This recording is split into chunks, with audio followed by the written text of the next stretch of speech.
আমি আগে প্রথমে একটু মামুন মাহবুব ভাই আপনাকে জানতে চাই, আপনারা আজকে যে সাংবাদিক সম্মেলনটা দেখলাম যে ডাক্তার ইউনূসের বিরুদ্ধে একটা আইনি নোটিশ দিয়েছেন, কারণটা কি কি আছে ওই আইনি নোটিশে এবং কেন? জি, ধন্যবাদ আপনার এই অত্যন্ত চিন্তাধর্মী অনুষ্ঠানে আমাদেরকে যুক্ত করার জন্য। আমাদের সুপ্রিম কোর্টের সিনিয়র অ্যাডভোকেট মোহাম্মদ মহসিন রশিদ সাহেব এই নোটিশটি দিয়েছেন। এই নোটিশ দেওয়া হয়েছে সরকারের ক্যাবিনেট সেক্রেটারিকে, স্বরাষ্ট্র সচিব, ফরেন অ্যাফেয়ার্স সচিব, অ্যান্টি করাপশন কমিশনকে, পুলিশের আইজি সাহেবকে, কমিশনার অফ পুলিশ সাহেব, Dhaka metropolitan police, director general department of immigration, special superintendent of police immigration, officer in charge immigration police Hazrat Shahjalal international airport এবং এয়ারপোর্ট অ্যান্ড ইমিগ্রেশনের স্পেশাল সুপারিনটেন্ডেন্ট অফ পুলিশ। কারণটা হচ্ছে আমরা মনে করি যে ইউনূস সাহেব তার এই 18 মাস তার এই শাসনামলে যতগুলো অন্যায় কাজের সঙ্গে তার সম্পৃক্ততা পাওয়া গেছে তার এবং তার অ্যাডভাইজারি কাউন্সিলে, এইটার জন্য আপনার বর্তমান মাননীয় প্রধানমন্ত্রী জনাব তারেক রহমান জাতির উদ্দেশ্যে তার প্রথম ভাষণে বলেছেন খুব পরিষ্কার করে, আনইকুইভোক্যালি অ্যান্ড ক্যাটেগরিক্যালি, যে দিন শেষে আইনের শাসনই হবে আমার সরকারের শেষ কথা, এবং এতে আমরা আশাবাদী। তো সেই হিসাবে আইনের শাসনের পূর্ব শর্ত হচ্ছে যে কোনো অভিযোগ থাকলে, বিশেষ করে যারা রাষ্ট্র ক্ষমতায় ছিল তাদের বিরুদ্ধে ইনকোয়ারি করা। হাইকোর্টে অলরেডি ব্যারিস্টার আশরাফ সাহেব ওখানে পিটিশনার, ইউনূস সাহেবের বিরুদ্ধে অলরেডি একটা রুল আছে যে কেন তদন্ত কমিটি হবে না। কিন্তু গত কয়েকদিনে এবং আরো কয়েকদিনে আমাদের বিভিন্ন তথ্যানুসন্ধানে আমাদের ক্লায়েন্টই বলবো মিস্টার মহসিন রশিদ সাহেব, উনি যেটা ডিসকভার করেছেন যে ইউনূস সাহেব দায়িত্বভার গ্রহণের পর থেকেই সিরিজ ধরে সংবিধান লঙ্ঘন, যেমন উনি 8 তারিখে ওত নেই, 9 তারিখ সকাল থেকে রাষ্ট্রপতিকে ডিজন করে। ব্যক্তিকে রাষ্ট্রপতি সেটি বিষয় না, রাষ্ট্রপতি আমাদের সংবিধানের সর্বোচ্চ ব্যক্তি, আমাদের the first man of the Republic, সেটাকে ডিজোন করা, রাষ্ট্রপতিকে এক প্রকার বন্দী করে রাখা এবং সেই নির্মম মানসিক নির্যাতন আমরা সবাই জেনেছি। তারপরে উনি যেটা করলেন, আমাদের সংবিধানের 23 এবং 24 অনুচ্ছেদে আছে যে আপনার রাষ্ট্রের যে কোনো কালচারাল ঐতিহ্য হেরিটেজ রক্ষা করতে হবে এবং রাষ্ট্রীয় জাতির ঐতিহাসিক স্মৃতিস্তম্ভ, বিভিন্ন জাদুঘর, এগুলো রক্ষা করবে রাষ্ট্র। এটা আমাদের রাষ্ট্রের মূলনীতি, রাষ্ট্রের অন্যতম কাজ। কিন্তু আমরা দেখলাম ইউনূস সাহেব মুক্তিযুদ্ধের বিরুদ্ধে যুদ্ধ ঘোষণা করলেন এবং তার মব বাহিনী দিয়ে সমস্ত মুক্তিযুদ্ধের স্ট্যাচু ভাঙা, মুক্তিযুদ্ধের স্মৃতিস্তম্ভগুলো ভাঙা, এবং 32 নম্বর যেটা বাঙালি জাতির মুক্তির আতুর ঘর, এটা শুধু শেখ হাসিনার বাবার বাড়ি না, এটা আমাদের সবার বাড়ি, বাঙালির বাড়ি, এবং এটাকে শেখ হাসিনা এবং শেখ রেহানা জাদুঘর করে দিয়েছে। এরকম অসভ্য কার্যক্রম, একটা এত বড় স্থিতিবাহী বাড়ি বুলডোজার দিয়ে ইউনূস সাহেবরা ভাঙিয়েছে 2025-এর 5 ফেব্রুয়ারি। কাজেই তার অপরাধের শেষ নাই। দলীয়করণ, দলবাজি, তার আত্মীয় স্বজন, এটাকে বলতো আপনার এনজিওগ্রাম সরকার, তারপরে আপনার পার্সোনাল যে সুবিধা উনি নিয়েছে, এইটা আনপ্রেসিডেন্টেড, আনহার্ড অফ। আমি এই জন্য আমার ওই প্রেস ব্রিফিং এ আমাদের ক্লায়েন্ট মহসিন রশিদ সাহেবের পক্ষে বলেছি যে জাতির জনক বঙ্গবন্ধু শেখ মুজিবুর রহমান, ইভেন খন্দকার মুস্তাক আহমেদ, শহীদ রাষ্ট্রপতি জিয়াউর রহমান, পল্লী বন্ধু হোসেন মোহাম্মদ এরশাদ, দেশ নেত্রী বেগম খালেদা জিয়া, বঙ্গবন্ধু কন্যা জননেত্রী শেখ হাসিনা, সবাই মিলে বিন্দু মানে একটু একটু যদি সুবিধা আমরা ধরি, সেইটার চেয়ে 3000 5000 গুণ বেশি ইল্লিগাল সুবিধা নিয়েছে ইউনূস সাহেব, যেটা এই নোটিশ যিনি দিয়েছেন ব্যারিস্টার আশরাফ সাহেব আরো ক্লিয়ার করবে। তো মোদ্দা কথায় আমরা চাই এই বর্তমান সরকার এটার ইনকোয়ারি করুক। আর আমরা আজকে যে নোটিশ দিয়েছি মূলত লক্ষ্য যেন সরকার তার ট্রাভেল রেস্ট্রিকশন ইম্পোজ করে, যাতে ইনকোয়ারি শেষ না হওয়ার আগে উনি দেশ ত্যাগ না করতে পারে।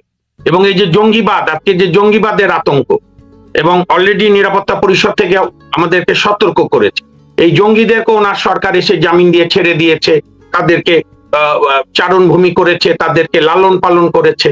কাজেই সব মিলে, এবং সবচেয়ে যে বড় ক্ষতি উনি করেছেন, যে মানুষের একটা আস্থা ছিল কেয়ারটেকার বা ইন্টারিম অস্থায়ী সরকার নিয়ে, যেরকম শাহাবুদ্দিন সাহেবের সরকার, হাবিবুর রহমান শেলির সরকার, লতিফুর রহমানের সরকার, ইভেন 111 ও হাজার যাই করুক, ভোটটা তারা সুষ্ঠু করেছে, ইউনূস সাহেব কোনোটাই করেন।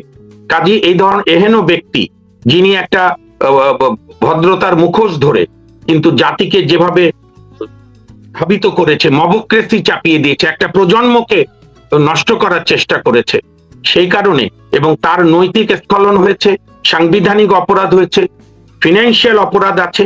আমরা বলছি না যে এগুলো সবই সবই বিনা তদন্তে করতে হবে, তদন্ত চাই, এবং আমরা দৃঢ় বিশ্বাস করি তদন্ত হলে সবগুলো প্রমাণ হবে, তারপরে আইনের গতিতে চলবে। ধন্যবাদ। ধন্যবাদ। ব্যারিস্টার আশরাফুল ভাই, আপনি তো সম্ভবত পিটিশনে সিগনেচারকারী। আমার যে প্রশ্নটা, আপনারা যে এই পিটিশনটা সিগনেচার করেছেন বা জমা দিয়েছেন, আপনার কাছে কি মনে হয় যে কোর্ট কি সঠিক সিদ্ধান্তের দিকে যাবে, নাকি গড্ডালিকা প্রবাহে গা ভাসিয়ে দিবে আদালত?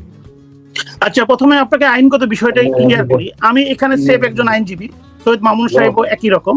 আমাদের যে ক্লায়েন্ট, উনি হচ্ছেন সুপ্রিম কোর্টের সিনিয়র আইনজীবী এই মহসিন রশিদ সাহেব। উনি উইশ করেছেন যে এই যে ডক্টর ইউনূস সাহেব এই যে 18 মাস ইন্টারিম গভর্নমেন্টের ক্ষমতায় ছিলেন, এই 18 মাসের মামুন সাহেবের পরবর্তী কথাগুলো বলছি, কারণ উনি অনেকগুলো ইনফরমেশন আমাদেরকে দিয়েছেন, এবং as a citizen of the country, concern citizen of the country, সচেতন নাগরিক হিসাবে উনি মনে করেন যে ডক্টর ইউনূস সাহেব এই 18 মাসের যে অপরাধগুলো করেছেন, উনি যে কোনো মুহূর্তে এই দেশ থেকে ত্যাগ করে আর দেশে উনি ফিরবেন না। অতএব দেশের স্বার্থে, জাতির স্বার্থে, ওই ইনভেস্টিগেশনের স্বার্থে উনাকে দেশের মধ্যে রাখা উচিত। সেই হিসাবে উনি আমাদেরকে ইনস্ট্রাক্ট করেছেন। আমরা লিগ্যাল নোটিশ দিয়েছি, কারণ মহামান্য হাইকোর্টের রিট পিটিশন দায়ের করতে গেলে আমাদেরকে যথাযথ কর্তৃপক্ষকে অবগত করতে হয় যে তারা এই বিষয়ে কি ব্যবস্থা নিয়েছেন। অর্থাৎ আপনার কোশ্চেনটার মূলত ভাবার্থ হচ্ছে যে আগে আমরা অথরিটিকে জানিয়েছি, অথরিটি যখন কোনো কিছু করবেন না তখন আমরা আদালতের কাছে আসব। আদালত হচ্ছে সকলের জন্য সার্বজনীন, ন্যায় বিচারের স্বার্থে। এখন যে বিষয়টা হচ্ছে যে আপনাকে একটা জিনিস বলি, যে দেশের স্বার্থে যে কোনো বিষয়ে আমরা সমস্ত বিতর্কের ঊর্ধ্বে চলে আসবো। এখানে আমাদের কারো কোনো শত্রুতা এবং কারো কাছে কোনো আমাদের কোনো বৈষম্য নাই। যেমন আপনি সাংবাদিক ইলিয়াস বঙ্গবন্ধুর খুনিকে মিডিয়াতে নিয়ে আসছিল একটা বিতর্কিত বিষয়, কারণ 75 আগস্ট, আজকে হলো 16 আগস্ট, বঙ্গবন্ধুর সপরিবারে যারা হত্যা করেছে হত্যাকারীকে নিয়ে আসছে। কিন্তু বাংলাদেশের স্বার্থ হলে তার সাথেও আমাদের সুর মিলিয়ে কথা বলতে হবে। কয়েকদিন আগে উনি একটা ভিডিও ছেড়েছেন যেখানে ওনারা বলেছেন যে ডক্টর ইউনূস সাহেবকে ওনারা বাংলাদেশে এমপ্লয়েড করেছিলেন যে বাংলাদেশে যাতে একটা সুন্দর ভবিষ্যৎ হয়। সেখানে ওনার কথা মতো যে এ যাবৎ তার চেয়ে বেশি রাষ্ট্রীয় সম্পদকে কেউ মিসইউজ করে না। এবং একটি জিনিস আমাদের সকলকে অনুধাবন করতে হবে, যে জাতির জনক বঙ্গবন্ধু শেখ মুজিব, শহীদ প্রেসিডেন্ট জিয়াউর রহমান থেকে আরম্ভ করে জননেত্রী শেখ হাসিনা পর্যন্ত যারাই শাসনামলে ছিলেন না, বিশেষ করে শহীদ প্রেসিডেন্ট জিয়াউর রহমান এবং বঙ্গবন্ধু, তাদের একদম একটা চুল পরিমাণ কোন করাপশন, রাষ্ট্রীয় ক্ষমতা মিসইউজের কোন এলিগেশন তাদের বিরুদ্ধে নাই। কিন্তু ডক্টর ইউনূস সাহেব মাত্র 18 মাস ক্ষমতায় আসনে সে প্যারালাল, মানে একসাথে সে বিজনেস আর একসাথে রাষ্ট্রীয় ক্ষমতার ব্যবহার, এবং এই রাষ্ট্রীয় ক্ষমতাকে ইউজ করে সে আপনার ওয়ালেট, একটা ফাইন্যান্সিয়াল ট্রানজাকশন মনোপলি, সেটা সে করেছেন। আপনার গ্রামীণ এমপ্লয়মেন্ট সার্ভিস নামে সে আদম ব্যাপারের লাইসেন্স নিয়েছেন, সে 700 কোটি টাকা মাফ করে নিয়েছেন, এবং ইন্টারিম গভর্নমেন্ট হওয়ার আগে কন্ডিশনালি সে তার মামলাগুলো, সমস্ত মামলাগুলো সে খারিজ করে নিয়েছেন। আর সে দেশ থেকে বারবার বিদেশ গিয়েছেন, এবং এত বেশি গিয়েছেন যে সমস্ত রাষ্ট্রপতিদের যদি একত্রিত করেন এই 18 মাসে তার চেয়ে বেশি কোনোদিন কেউ চায়নি। কিন্তু সে যে অনুভূতি নিয়ে বাংলাদেশে এসেছিলেন আপনারা দেখেছেন, সে ক্ষমতার পরে সে ফিলিস্তিনের জন্য সমস্ত মানুষকে অর্গানাইজ করেছিল ঢাকা শহরে, যাতে বিএনপিকে বিট দেওয়া যায়। কিন্তু এই ভদ্রলোক একদিনের জন্য আমাদের পবিত্র মক্কা নগরী হজ করার জন্য চাননি। তো বাংলাদেশকে, বাংলাদেশের মানুষকে বোকা বানিয়ে ইতিপূর্বে তো সে নিয়েছিনি, এই 18 মাসে একসাথে প্রাইভেট বিজনেস এবং রাষ্ট্রীয় ক্ষমতাকে মিসইউজ করেছেন, যেটার জন্য তার ইনভেস্টিগেশন হওয়া দরকার। সবচেয়ে বড় বিষয় হলো যে আজকে 900-র অধিক আমার আপনার সন্তানরা মারা গিয়েছেন, ইনফ্যান্ট। এখন আজ থেকে বাংলাদেশ 20 বছর আগের বাংলাদেশ আর এখনকার বাংলাদেশ কিন্তু এক নয়। একটি ছেলে হোক মেয়ে হোক, 2টি সন্তান যথেষ্ট। সেখানে সেই 2টি সন্তান যথেষ্ট কিন্তু সকলেই ধারণ করেছেন, এবং অনেকেরই সন্তান হয় না। 10-15 বছর তপস্যা করে, কষ্ট করে, বিভিন্ন টাকা পয়সা খরচ করে হয়তো একটা সন্তানের মুখ দেখেছেন। কিন্তু এই যে শহীদ প্রেসিডেন্ট জিয়াউর রহমানের আমল থেকে এই যে আপনার এই যে ভ্যাকসিনেশন যেটা দেওয়া হয়েছিল, সেটা জননেত্রী শেখ হাসিনার আমলে 100% সেটা অ্যাকুরেট হয়েছিল, এবং আমাদের শিশু মৃত্যু 0-তে নেমে এসেছিল। কিন্তু শুধুই যে বললাম যে রাষ্ট্রীয় ক্ষমতা এবং তার ব্যক্তিগত বিজনেস দুটাকে সমান্তরাল করার জন্য ওইটাও সে বন্ধ করে দিয়েছিল, যেখানে ইউনিসেফ বারবার তাকে রিকোয়েস্ট করেছে। যে কারণে আজকে 900 অধিক রাষ্ট্রীয়ভাবে আমাদের শিশু হত্যাকারী হিসাবে ইউনুসের একটি আন্তর্জাতিক এই ক্রাইম ট্রাইব্যুনাল তার বিচার হবে, সে সেটা করে নাই। তো এই সমস্ত কিছুকে কেন্দ্র করে তার আমরা এই থেকে ইউ পর্যন্ত পয়েন্ট বেসিস যে এই অপরাধগুলোর সাথে জড়িত এবং আরো অপরাধ আছে, কেন এগুলো ইনভেস্টিগেশন হবে না, এবং এই ইনভেস্টিগেশনের স্বার্থে, দেশের স্বার্থে আপনি আমি সকলে দেশের নাগরিক, তার বাংলাদেশে থাকা জরুরি। কারণ সে করাপশন থেকে আরম্ভ করে ফেভারিটিজম, নেপোটিজম, এবং যেটাকে আপনাকে বলা হয় যে কনফ্লিক্ট অফ ইন্টারেস্ট, ক্ষমতাকে মিসইউজ করে তার গ্রামীণ ব্যাংক, তার গ্রামীণ ট্রাস্ট, তার গ্রামীণ এমপ্লয়মেন্ট, তারপরে ওয়ালেট, তারপরে বিভিন্ন কিছুকে মিসইউজ করেছে এবং ক্ষমতাকে ইউজ করে বিভিন্ন দেশের দিয়ে এইগুলোকে আরো পেট্রোনাইজিং করেছেন। যে কারণে আর বেসিক্যালি সে তো বাংলাদেশে থাকেন না, সে বিদেশি নাগরিকদের বাংলাদেশে বসিয়েছিল তার এই স্বার্থকে সিদ্ধ করার জন্য। এবং আপনাদেরকে আরো স্মরণ করে দিই যে বাংলাদেশটাকে চিরতরে ধ্বংস করার জন্য প্রথমেই তাদের প্রস্তাব ছিল আলী রিয়াজের মাধ্যমে যে বাংলাদেশকে আপনার প্রভিন্সিয়াল রাষ্ট্র করতে হবে। প্রভিন্সিয়াল রাষ্ট্র কোথায়? আমরা যদি পাকিস্তানকে এক্সাম্পল হিসেবে নিই, আমাদের অনেকে পাকিস্তান প্রিয় আছে। পাকিস্তানে খাইবার নাখতুন নামে একটি স্টেট আছে, সেখানে চিফ মিনিস্টার আছে, সেখানে পার্লামেন্ট আছে, তাদের নিজস্ব ভাষা, নিজস্ব কালচার। সেমনি সিন্ধু প্রদেশ, করাচি, তাদের ভাষা আলাদা, তাদের আলাদা পার্লামেন্ট। তারপরে আপনার যদি পাঞ্জাবে যান, তাদের ল্যাঙ্গুয়েজ আলাদা, পাঞ্জাবি ল্যাঙ্গুয়েজ, তাদের আলাদা পার্লামেন্ট, সেখানে একজন চিফ মিনিস্টার হয়। এইভাবে বেলুচিস্তান যেখানে সংগ্রাম চলছে, সেখানে বেলুচ ল্যাঙ্গুয়েজ, যেখানে তাদের ল্যাঙ্গুয়েজ থাকবে আলাদা, কালচার থাকবে আলাদা, চেহারা থাকবে আলাদা, সেইখানে আপনার প্রদেশ হয়। কিন্তু বাংলাদেশ আল্লাহ অশেষ কৃপা, আমরা 90% মুসলিম, একই ল্যাঙ্গুয়েজে বাংলা ভাষায় কথা বলি, একই রকম আমাদের চেহারা।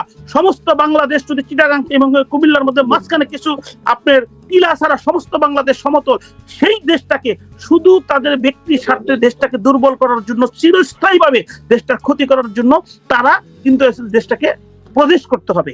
এইসব বিভিন্ন কিছু এই 8 মাস আমাদেরকে, এই 18 মাস চোখে ধোলা দিয়ে দেশের সমস্ত সম্পদ দেশকে আজকে যে বিদ্যুৎ নাই, আজকে যে আমরা বিদ্যুতের জন্য হাহাকার করতেছি, আজকে যে আমাদের গ্যাস নাই, আমরা যে হাহাকার করতেছি, এর সমস্তর জন্য দায়ী হচ্ছে ইন্টিম গভর্নমেন্ট। কারণ সে যেখানে স্বার্থ না পারছে সেখানে সে সেকেন্ডারি হয় নাই, সেটাকে সে প্রতিবন্ধকতা সৃষ্টি করেছে।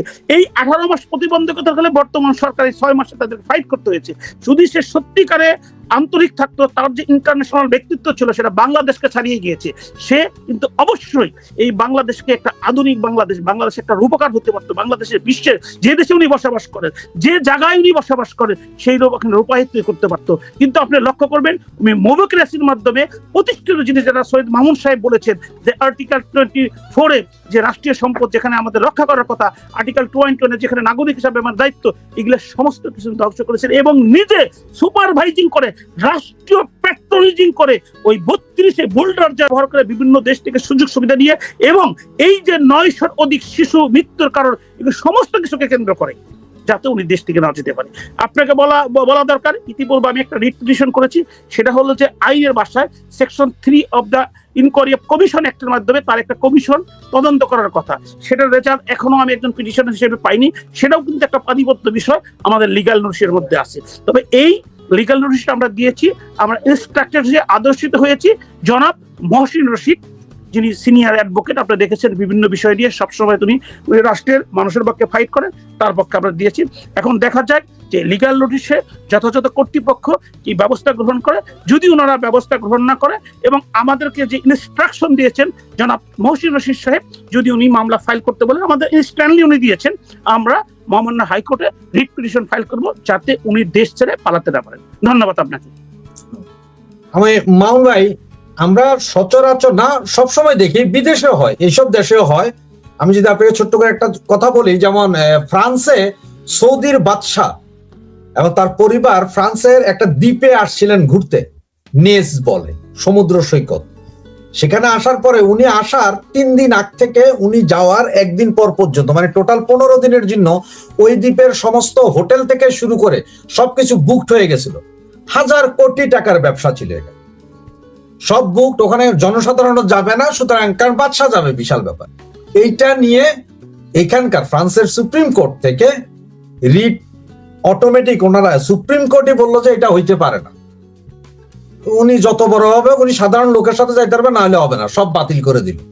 এটা অনেক সমালোচনা, কিন্তু বাতিল করেছে কোর্ট। বাংলাদেশেও আমরা অনেক দেখেছি যে হাইকোর্ট বা সুপ্রিম কোর্ট নিজ থেকে রুল জারি করে জনস্বার্থে।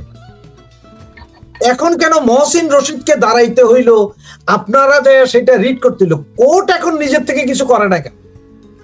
আগে তো অতীতে নিয়ে লেগে যাইতো কোর্ট। কি আমাদের জাতির দুর্ভাগ্য যে আমাদের বিচারাঙ্গনকে আমরা কখনোই স্বাধীন এবং জনমুখী করতে পারিনি। এটি সব সরকারেরই ব্যর্থতা, একদম। আপনি 72 থেকে শুরু করে আজ অবধি, বিশেষ করে আমি আইনজীবী হিসেবে লক্ষ্য করেছি। যেমন ধরেন বঙ্গবন্ধু হত্যার পরে বঙ্গবন্ধু হত্যার বিচার বন্ধ করে যে আইন হলো, হাইকোর্টের একটা রিট বেঞ্চ সুমোটো রুল দিতে পারত যে কোনো ব্যক্তির হত্যার বিচার হবে না, এটা কোনো আইন। তো যাই হোক, আমরা এই বেদনার কথা আরেকদিন বলা যাবে। তবে আমরা মনে করি যে বর্তমান বিচার বিভাগে আমরা যাব। মহসিন রশিদ সাহেব আমাদের সর্বজন শ্রদ্ধ এবং একই সঙ্গে ব্যারিস্টার আশরাফ সাহেবের এখন অফিসিয়ালি ক্লায়েন্ট। উনি বলেছে 7 দিনের মধ্যে যদি ইউনূস সাহেবের উপর নিষেধাজ্ঞা জারি না হয় তার দেশ ত্যাগে, তাহলে আমরা হাইকোর্টে যাব। এবং আপনি যে উদাহরণগুলো দিলেন, সেই উদাহরণের উপর ভরসা ও উদাহরণ সহই আমরা হাইকোর্টও বলবো। শোনেন, আমাদের কাজ হচ্ছে লড়াই করে যাওয়া মানুষের অধিকার আদায়ের জন্য। এখন অনেক সময় মনে হয় যে অন্ধের বাজারে চশমা বিক্রি করছি, কিন্তু আমরা এই চশমা বিক্রির কাজ করব, আয়না দেখাবো, এবং এটা বিচার বিভাগের কাজ। আমরা প্রত্যাশা করি বিচার বিভাগ এই কাজগুলো করবেন, বিশেষ করে আমরা যখন মামলা নিয়ে যাব। কারণ ইনকোয়ারি হতে তো কোনো বাধা নেই। ইনকোয়ারিতে যদি প্রমাণ হয় মোহাম্মদ মহসিন সাহেব যে অভিযোগে নোটিশ এনেছেন সেটা ইউনূসের বিরুদ্ধে কোনো অভিযোগ নাই, তাহলে তো ভালো। আর যদি প্রমাণ হয় তাহলে সেটার বিচার করতে হবে। কোনো ব্যক্তি বিচারের ঊর্ধ্বে না। লর্ড ডেনিং এর একটা বিখ্যাত উক্তি আছে, nobody is above the law, everybody within the law. এবং আমাদের সংবিধানও আছে, কেউ সার্বভৌম না, জনগণ সার্বভৌম। সবাই জনগণের জন্য কাজ করবে, বিচার বিভাগ, নির্বাহী বিভাগ, আইন বিভাগ সহ সবাই। তো আমরা প্রত্যাশা করি বর্তমান সরকার নিঃসন্দেহে এই লিগ্যাল নোটিশকে গুরুত্ব দিয়ে অনুধাবন করবেন। আর যদি ওনারা আগামী 7 দিনের মধ্যে ইউনূস সাহেবের দেশ ত্যাগের ব্যাপারে কোনো নিষেধাজ্ঞা না দেন, তাহলে মহসিন সাহেব যেভাবে বলেছেন আমরা হাইকোর্টে রিট পিটিশন করব, এবং let's hope for the best. ধন্যবাদ মাহবুব ভাই এবং আশরাফ ভাই, আপনাদের দুজনকে যে এই সময়ে ব্যস্ততার মধ্যে সময় দেওয়ার জন্য। গভর্নমেন্টের বিরুদ্ধে এখন পর্যন্ত কেউ আসলে সেভাবে নামে নাই, তবে আপনারা দুজন এবং মহসিন রশিদ স্যার যেভাবে আইন নিয়ে লড়ছেন ওনার বিরুদ্ধে, আমরা আপনাদের শুভকামনা করি এবং এটাও কামনা করি যাতে কেউ আবার আপনাদের মব করতে না যায়, কারণ আমরা তো মবের রাজ্যে বাস করি। ইউনূসের বিরুদ্ধে কথা বললে তো মব হবে। এই ব্যাপারে রাশেদ ভাই একটু বলি আপনাকে, সরি আমি গেলাম যে কথাটা বলা দরকার। প্রথম কথা হচ্ছে মহান মুক্তিযুদ্ধ 1971 সালে যারা শহীদ হয়েছেন তাদের পরিবার ছিল, প্রিয়জন ছিল, প্রেমিকাও হয়তো বা ছিল। তারা সবকিছুকে তুচ্ছ করেই, মৃত্যুকে কিন্তু ধারণ করেই তারা যুদ্ধে নেমেছে। এখনো যে আমাদের সেনাবাহিনী বলেন, পুলিশ বলেন, নৌবাহিনী বলেন, বিমান বাহিনী বলেন, তারা কিন্তু দেশ মাতৃকার জন্য সদা সর্বত প্রস্তুত থাকে কিভাবে তাদেরকে জীবন দিবে। তা আমরা যেহেতু আল্লাহর রহমতে আমরা সুযোগ পেয়েছি মানুষের পক্ষে, রাষ্ট্রের পক্ষে কথা বলার জন্য, এই ডেমোক্রেসি থেকে আমরা কখনো ভয় পাই না। আপনি শুনলে অবাক হবেন, সব আমলের জেল খাটি, এই আমলের 6 মাস এখনো জেলে যেতে হয়নি। জানি না যে কি হবে, কিন্তু সত্য কথা বলে যাব, শেখ হাসিনাকে আমি নরকের জনি বলে আখ্যায়িত করেছিলাম মানুষের প্রয়োজনে, দেশের প্রয়োজনে। যদি ওনারা আমাদের মতো লোকেরা যে কথা বলছিল শুনতেন, হয়তো আজকে বাংলাদেশের পরিবেশ এরকম হতো না, মানুষের এই ডেমোক্রেসি সৃষ্টি হতো না। যে কথাটা না বললেই চলে না, আপনার আমাদের সমাজ কল্যাণ মন্ত্রণালয় থেকে গ্রামীণ ট্রাস্টের নামে উনি সমস্ত নিয়মকে তথ্য চাচ্ছিল। আমি ডক্টর ইউনূস সাহেবের কথা বলছি, যেটা মানুষের একদম অ্যাপারেন্টলি 700 কোটি টাকা উনি গ্রামীণ ট্রাস্ট নামে তথ্য। তারপরে আপনারা দেখেছেন যে বাংলাদেশ সরকার নাগরিক, আমি দেশের নাগরিক, আপনি দেশের নাগরিক, গ্রামীণ ব্যাংক সেইখানে 25% শেয়ার থেকে রাষ্ট্রের শেয়ার উনি 10% করেছেন। Forget about everything. আপনি কোশ্চেন করেছিলেন, আমি লক্ষ্য করেছি, কোর্টের এখানে সুমোটো সব দায়িত্ব কোর্টের না। আপনি নাগরিক না, আপনি যদি নাগরিক সচেতন হন, কোর্ট তো ন্যায় বিচারের জন্য বসে আছে, সব ব্যাপারে তো কোর্ট তো অ্যাডমিনিস্ট্রেটিভ পাওয়ার করতে পারে না। কিন্তু আমি আপনি নাগরিক হিসাবে আমাকে তো এগুলো কথাগুলোকে তুলে ধরতে হবে। আমি জনাব ইলিয়াস সাহেবকে ধন্যবাদ জানাই, কৃতজ্ঞতা জানাই, উনি রাইট টাইমে যে কোনো ভাবে রাইট কথা বলেছেন, যে ডক্টর ইউনূস যেভাবে এই 18 মাসে যেভাবে রাষ্ট্রকে লুটপাট করেছেন এবং সমান্তরাল ভাবে একদিকে রাষ্ট্র পরিচালনার নামে বিজনেস করেছেন, ওনার অবশ্যই বিচার হওয়া উচিত। এখন আমরা নোটিশ দিয়েছি, ওনারা যদি নোটিশ আমলে না নেয়, হয়তো আমি ডেমোক্রেসিতে মারা যেতে পারি, আমি হয়তো কোনো সাক্ষাৎকার দিতে না, কিন্তু বাংলাদেশের মানুষ এই সব অথরিটিকে একদিন বিচারের সম্মুখীন করবেন। যে ব্যারিস্টার আশরাফ সৈয়দ মামুনুর এই মহসিন রশিদ সাহেবরা ওনারা লিগাল নোটিশ দিয়ে তথ্য উপাত্ত উপস্থাপন করে আপনাদের লিগাল নোটিশ দিয়েছে, তবু দেশের সম্পদ যারা লুটপাট করেছে বিদেশ নিয়েছে তাদের কিছু বললেন না। আর শেখ হাসিনা পালিয়ে তাকে নিয়ে ইন্ডিয়াতে পৌঁছে দিয়েছেন, ওনাকে ফাঁসি অলরেডি কনভিক্টেড করেছে, উনি দেশে এসে সেই কনভিকশনকে কমপ্লাই করতে চাচ্ছেন। আপনারা সবাই বিভিন্ন ধরনের লেকচার দিয়ে যাচ্ছেন, এগুলো তো আপনি তো ভারত সরকারকে তো জিজ্ঞেস করতে হবে না, মাননীয় প্রাইম মিনিস্টার যাচ্ছেন, উনি তো আসতে চাচ্ছেন, এখন উনি ডিসেম্বর আগে দরকার নিয়ে আসেন, ওনাকে নিয়ে এসে বিচার এক্সিকিউট করেন। উনি তো বলেন উনি বলেছেন আমি সব জানি, কি হতে পারে সেটাও আমি জানি, কিন্তু আমাকে যেতে হবে। প্রশ্ন হচ্ছে যে রাষ্ট্র আপনার, রাষ্ট্র আমার, রাষ্ট্রের একটা পয়সা যদি কেউ চুরি করে এবং নাগরিক হিসাবে যদি কেউ সেটা তুলে ধরে, যদি অথরিটি কনসার্ন সেটার ব্যবস্থা না নেয়, তাহলে সেম অপরাধে তারা অপরাধী হবে এবং হয়তো জাতি একদিন সেই অপরাধে তাদের বিচার করবে। আপনাকে ধন্যবাদ। আসসালামু আলাইকুম।